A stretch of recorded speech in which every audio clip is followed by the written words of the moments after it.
What is going on, guys? Welcome back to another update. Today we give you guys an update on the reef tank and how it's progressing with the recovery.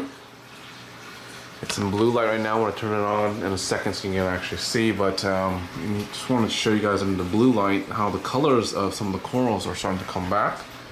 Monty there is starting to be a little bit more colorful. It's mainly green right now, but some of the red is starting to come back, like in the back. We're starting to see some of the red.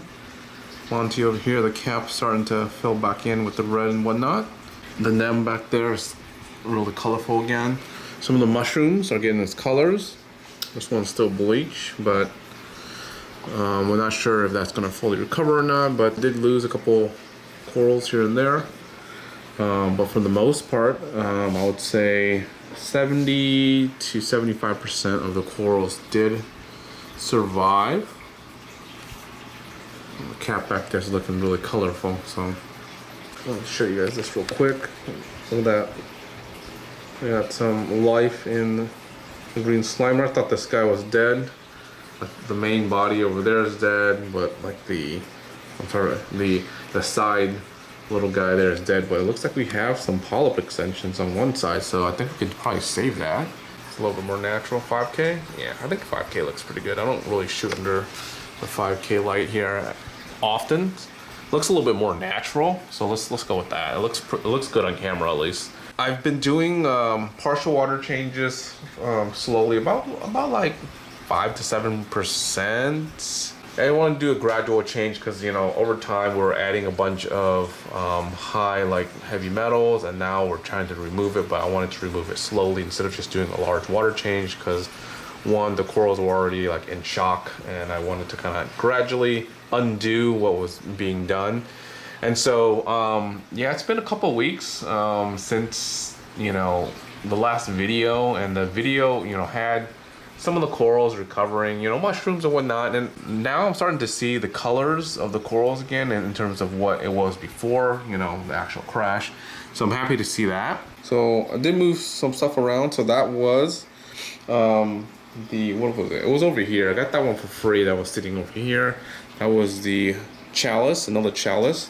But look how big it's grown. I had it's like a little dot. But what was interesting is the other chalice I had down in the sump here, these guys would pick at it, but this one, they didn't really care for it. Maybe it's the color or something like that.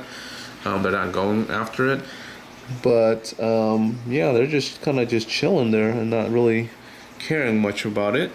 The cap is starting to grow pretty nicely. It's starting to notice couple red bumps in the center area. Maybe it's like growing upwards because I'm seeing certain things that are a little bit different and that it's growing. So that'll be interesting to see how that grows. The mushrooms, oh, we gotta push that guy back. This is the power mushroom, the powerball mushroom. That needs to be kind of over here somewhere.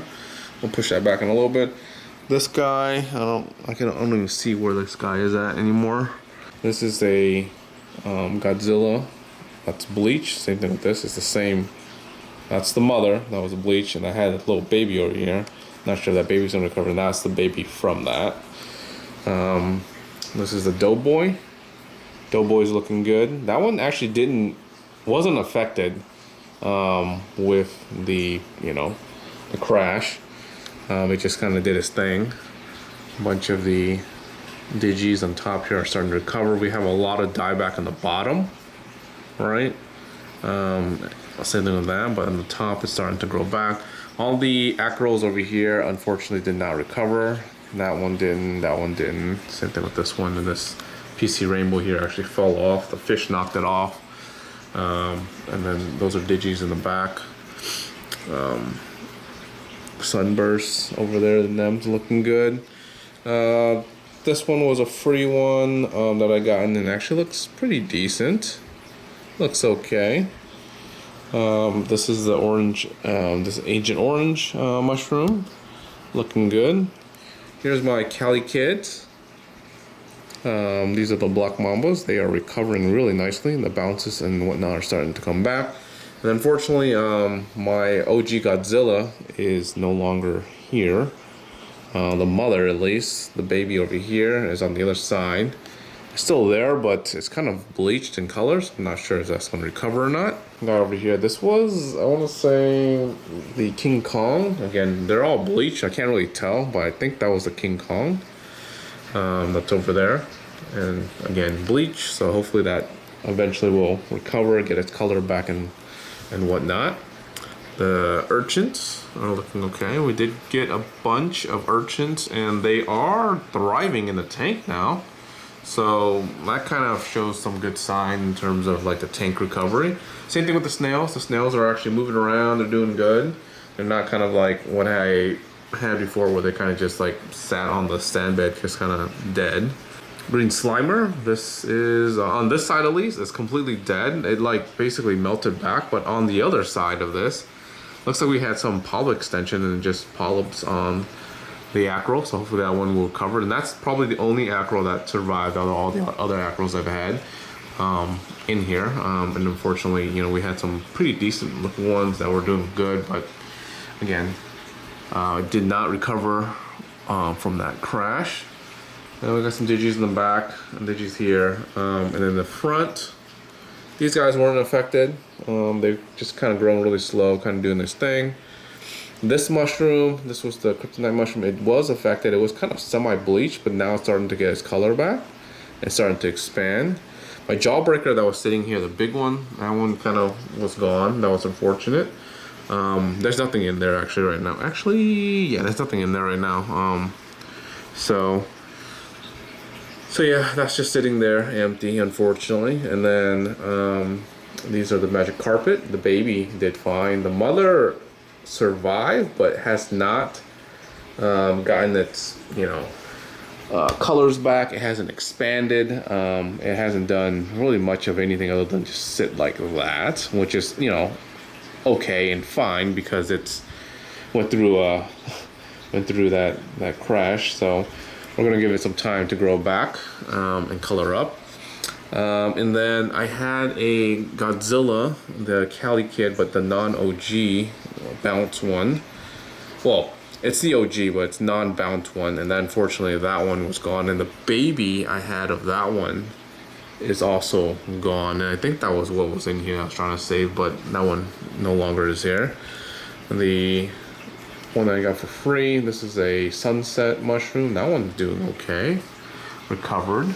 But yeah, so that's the corals. The corals are, like, again, are slowly recovering. We'll give it time to kind of grow in. Some of the montes and stuff are starting to come back, so I'm happy. The fish, unaffected from the crash. You know, they kind of were just doing their thing. As you can see, it's less algae now. We only have a little bit, and that's normal up top here, top there, and we have some on the walls. But the rocks and whatnot are looking good. Even the sand bed is looking pretty decently, right? It's not completely white because I no longer have the goby. That guy unfortunately jumped and killed itself. And so we just have snails and whatnot that are moving the sand. In terms of fish, the fish are doing good. Like I said, we're getting a lot of nip picking and just fighting and just normal stuff. But the blueface angel is slowly growing, getting fatter. I got him pretty small and really shy, and still shy. Didn't eat really. Well, let's take this back. He ate, but he was really just coming out, eating, and then running back, kind of like what he's doing now. But like noticing that he's coming out a little bit more, or she's coming out a little bit more, and a lot of personality. Because I've noticed that people who own these blue faces, they are just, especially when you have like a lot of rocks, they're just like. And, you know, this one's open, like an open concept. But when you have a lot of rocks stacked, you never ever see the fish. I mean, it's the same thing right now. Like, you know, even though that's like a little piece of rock, it's like hiding back there. Same thing there. It'll hide back there, and then it'll run up to actually like this area. We'll see it a lot under like this piece of rock here that's shaded, and it just likes to hide. And again, I think it's just because a lot of the fish are bigger than it right now. It's just kind of bullying it a little bit. I think once it gets to about the same size as the Rigo and the blue hippo tang, I think it's gonna probably start coming out, and I wonder if it's going to show, you know, some sign, so some sort of sign of like dominance or whatnot, because I can see it being an aggressive fish eventually at some point, potentially. But right now it's pretty docile, pretty nice, pretty shy. But you can see like the blue in it, it's like really deep blue, like compared to like, you know, the dory blue here is kind of like a highlighter blue, kind of like, you know, this one's like a deep blue, and it's really nice. Same thing if you compare it to the other blue that's next to the cleaner fish right there. It's cleaning them. But yeah, it's really nice. The pyramid butterflies are really doing okay now. They're still getting picked on the other fish. This guy here, the whitetail bristle tooth guy, is starting to grow a little bit. I was worried about him because he was really skinny when I got him, even through quarantine, even in this tank. Wasn't really fat, but now this thing is just really nice and plump, and it's starting to like show its color a little bit more, and starting to grow a little bit. Like this yellow wrasse here. Yellow wrasse is pretty much like doubled in size since I've gotten it. Looking beautiful, and it always hides, you know, and sleeps under the stand because that's what it does at night. It just takes a dive and just boop, it just sleeps somewhere. So pretty cool. And then the rest of the fish, like I said, are doing pretty good. No other deaths. We have shrimp that are still doing good. They kind of have their own rocks, and then this guy's over here just kind of chilling. I did end up moving the box here from there to there. I had nems in there, but then the nems kind of just like were not doing well from the tank crash. I kind of removed them and put them in here, so they're kind of just like floating in here. The one in the back there, the baby, just kind of getting them to recover first before we do anything with putting them back in the box and trying to potentially sell them and whatnot. So down here in the sump, the light is not on, so let me go ahead and turn that on real quick. Alrighty, so I turned on the lights. Let me do this, let me move some of this stuff here. Oops. I'll just flip some of these guys around too while we're at it.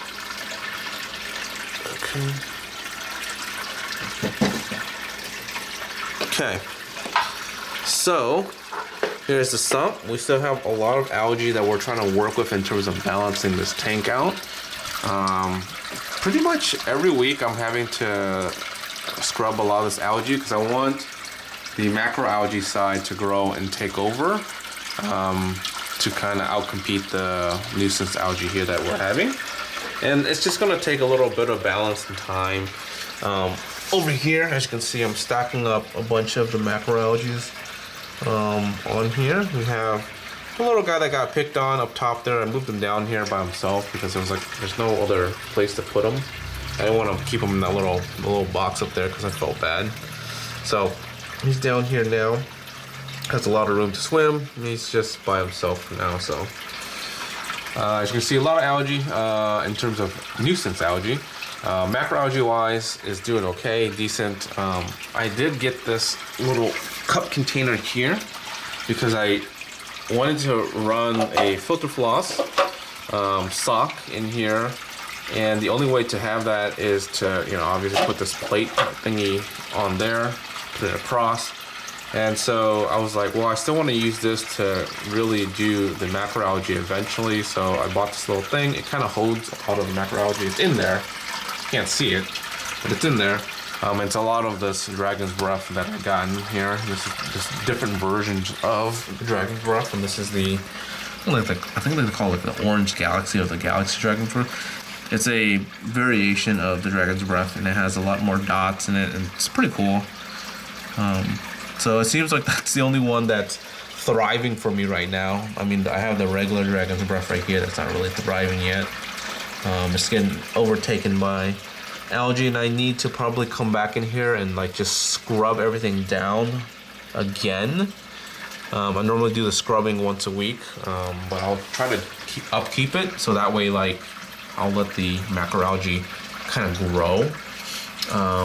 But yeah, so we just need to keep up with that, and for the most part, like, you have a couple urchins in here. The urchins are doing great, keeping a lot of the algae here and under control. I did have a couple of the urchins in here, but what would happen is they would kind of go in between these macroalgae and then kind of just like unglue them and they just kind of float. So I was just like, man, I gotta find a different way to maintain this algae. And so I think we'll just use snails this side, and we'll use urchins and whatnot, and like some of the bigger snails on this side, because I did try some turbos in here, but the turbos were kind of way too big and they're just killing this and all over this area here. So yeah, we'll just do Tropheus snails. I think is probably going to be the best bet in this side. And we do have like a hermit crab or something like that in there as well.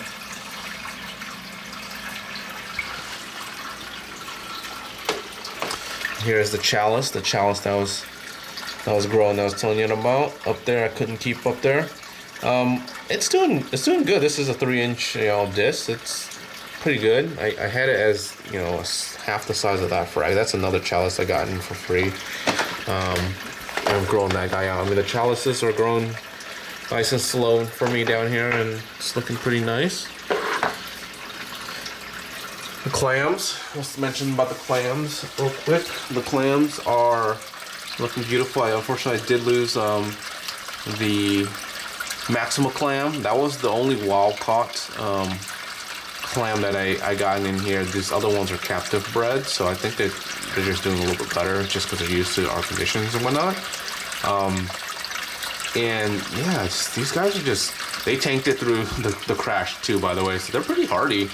But in the past, I just wasn't successful at keeping them. And the thing is, I think a lot of the ones I bought in the past were wild caught, so they're just a little bit harder to transition to your tank conditions. But these ones I bought were captive bred, and they're doing fine. They seem like they're just doing pretty good. So, well, I'm happy to see that. What I do need to do is I need to test the phosphate and nitrates again for the week. I didn't really get a chance to do that, so I'll do that after I finish this video here.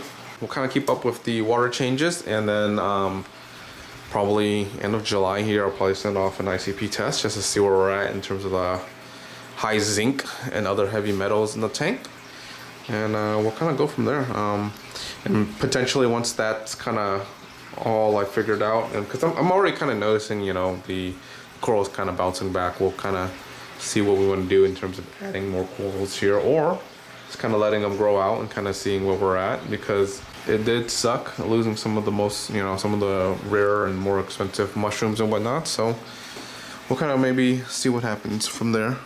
But yeah, that's the update. If you guys aren't subscribed, make sure you guys are subscribed. Like always, thanks guys. Peace.